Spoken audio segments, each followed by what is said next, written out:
Well, it's one of them, isn't it? I don't see the problem with just questioning stuff. All you're asking is quite. It's like if I say, like, look at Sweden, they're back to sort of normal. Sweden is back to normal. Why don't we copy them? Oh, how dare you say that? They're doing worse than Sweden nowhere. have been helpful for so many reasons. Yeah. Sweden have given us probably one of the most amazing studies that we can explore. Like, they did masks in certain places, they did masks in no places elsewhere. Sorry, they did no masks in other places, and the consequences we now know masks have no meaning. So we actually have knew evidence. that from the start. That's why we all knew that from the start. Yeah. But the point is, they actually managed to just unknowingly, really, give us these amazing insights to the way that worked. And I never have felt happy about any Trump updates apart from the one where he was getting better. And I just thought, oh God, please get better. Because Trump, he's rich. So he doesn't buy into the gates and all that. And I'm not a conspiracy theorist. I have to say that because now whenever we question things and we bring in something like Gates, who is basically, I'm sure thinks he's a very nice person. I do believe that. He's also a monopolizer, which is why he was fined ridiculous amounts of money and told to back the fuck off from Microsoft when Microsoft was massive, from monopolizing the web. He's not somebody who knows how to have conversations with other people about how to do things. It's his way. So whenever somebody is a good person and they think they're a great person and they think that their ideas are great, it really doesn't matter whether your ideas are greater, because I'm great and I've got the monopoly. And when we monopolize anything, we have huge problems.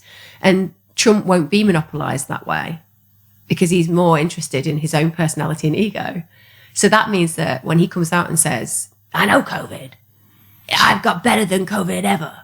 I'm the best person to ever have got past COVID. COVID is easy. I got better than anybody else in the whole world. You can too. He just won't be able to help himself. Yeah. So he just won't, his ego will be so powerfully motivated by this that he'll be like, open the world, And even though a bit of me is like, people will be like, you've killed 200,000 people in America. And it's like, well, actually, has he? Where's the evidence for this that he's killed 200,000 people in America? Were they really not going to die? Yeah. Because I've seen the statistics, and if you didn't think you were going to die, sometimes in your 90s, we need to have a conversation about death. Well, I seen Joe Biden, he said something like, because I feel sorry for Joe Biden. He should be watching telly with Werther's Originals, just with his nieces and that running around. The poor guy gets pushed out, he gets all the dates wrong, stuff like that. 200 million are going to die before the end of this speech of COVID. You're like, are they, Joe? And then he said, if we wear masks before Christmas, we'll save 100,000 lives. 100,000 lives. Where are you getting this from, Joe? You know what I mean? Like, I do, honestly, I wouldn't say he's a bad person. I just feel sorry for him. It just reminds me of that fella in Co-op that doesn't know where the food is. Yeah. And you're like, come on, son. Yeah, like that. But I'm not saying I'm a Trump supporter, but you've got against Biden and you think, are these the two best in America? And you've just got to think, probably not. Do you know what I mean? I think it's interesting in America, though, because I always have thought in America, presidents, Obama was pretty amazing, but then Obama was black. So in America, you have to be really good at something to make it as a black person. And we don't like talking about that, but you just have to see comedians and actors. Like, I went and saw Tenet, and Denzel Washington's son is just formidable. And he would have made it as a black actor or whatever, whether he'd had Denzel as his father or otherwise. But actually, when you see a lot of the comedians who've come up and a lot of the artists who've come up, they've come from nothing. And they're faultless when you see their art. And it's because they've had to fight at every single juncture in America to get where they need to be, because it's harder as a black person in America. I'm not saying it's not harder in the UK. It will be. I think we're better in the UK at equality. We're certainly not faultless, and we certainly need to work on it. But Obama kind of resonated as a great orator, and he knew his stuff, and he had this amazing family that were like very united, and he presented the idea that there was a better America, if that made sense. Not a great America, but a better America to be had. And I'm sure that he had things that he did wrong, like we all have things in our situations of leadership where we get them wrong.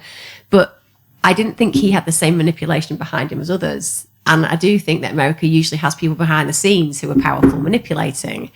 But I didn't think we were like that in the UK. And then this has happened, and I think we are definitely like that in the UK. This is about manipulation, and it's about manipulation of figures, it's about manipulation of politics, it's about manipulation of money and what that money is going to be paid for and done for and given to. You know, all of those things are real. We can see it, but it's almost like people don't want to believe it. And I think that I've had this really awakening experience recently where I'm like, I just thought that the government wanted to protect me. And I know that sounds naive because people will always say, look, the government never really wanted to protect you. But I did. I just thought, okay, they might be a bit money orientated and they might care about money a lot and they might want the nice middle class homes, but they definitely went into politics to care for me. That was my belief. And I do think that a lot of politicians do, but that's not what's happening. So now I'm suddenly sitting there going, I feel like a political nomad because I've been a Labour supporter all my life and I will not vote next time for either. Because Keir has just used this as an opportunity to try to win seats and make himself seem that he can just beat up Tories. No, deunited instead. What are we doing? If he wanted to win the next election, he could do it in a day, couldn't he? He could just come out saying, we need to get back going, we need to get cancers and things like that going. But he hasn't, as in, I'm a bit like you think you could have, I think if Corbyn was still leader, he'd have maybe been a bit more like, well, what are we doing here? But he would have also liked the socialism of like paying people to stay at home. Yeah, but I don't think he'd have been okay paying some people at home, but not loads of others. So creative industries are on their arse. Pubs are on their arse. Hospitality's just gone under. Sydney World's just gone under. People who are sat at home now furloughed might be enjoying it, but they're not going to in a few weeks when they find out they're not going to get paid and they haven't got a job. Like, I can't get past the short-sightedness versus the long-sightedness. What you were saying about Twitter before, that's a classic example of short-sightedness versus long-sightedness. So I say that I think that an 81-year-old deserves less life than a child. How is that inflammatory? Do I say kill the old person? No. Do I suggest that old person's life hasn't got worth? No. Do I believe they deserve less life than a child? Well, they're 80. I bloody hope so. When did that position become a position of inflammation? I don't connect with it.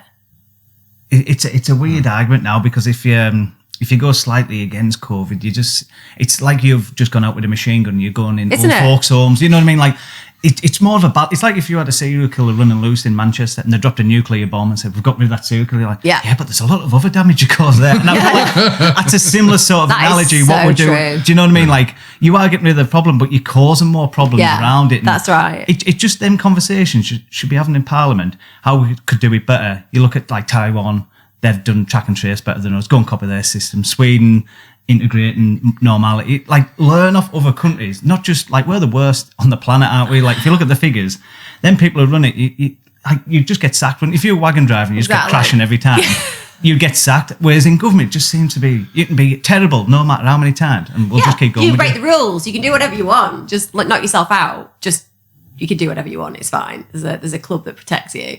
But I think your analogy is really good, and that's exactly it. That's the us and them. But then never in the UK has it felt more us and them, has it? And also never in the UK have I realised why there is such a division. I mean, I've always worked in things like crime, victimology, poverty, all those things really matter to me. But never have I realised how completely disassociated most people are from that reality because they don't see it. You know, they've got a nice house or they've got a decent income or they've got an ordinary life, you know, where they don't really need to think about those things. But when you've seen it, you can't unsee it. So like all I do every day is I sit and I think about the catastrophes happening behind houses, you know, doors, closed doors, and people aren't seeing it. And then you put something out and then the biggest division is poor people don't have technology. This idea, and this is driving me mad because I put a tweet out a while ago about poverty and people were like, they're all spending it on alcohol and cigarettes. Everybody has a smartphone. Like, absolute bullshit. Like, it's not true. Everybody does not have a smartphone. More importantly, most children who are poor don't have any technology. And if you don't know that a decent internet connection is costing like 60 quid a lot of the times a month, then that 60 quid, you haven't got it to spend. You don't even have the electricity bills paid. You know, these are realities of people all over the UK now. Like 1 in 3 children live in poverty. But you put that out online and all you get is people telling you you're wrong. Not one poor person goes, yeah, I had one out of all of the people and she said, I'm a poor person living in a hostel. I've been given this phone because I've got a court case against my ex regarding violence. And I agree with what you said. One person who had technology. And then people had to go at her saying, well, you've got this kind of technology. See, the problem is the poor people can't respond. Because they've not got the bloody... poor, they don't have the fucking phone. Right. So then, and what's happening? The government look on Twitter. The government look on Twitter for their views. They look on social media for their views. They look at little tests, like we'll put out this YouGov poll. What they say, the people who actually count aren't dealing with that reality because they're not responding because they don't know. And also, like the students, what happened to students? If I'd have been 18 and locked up in my student hall, paying for it, mate, there'd have been a riot.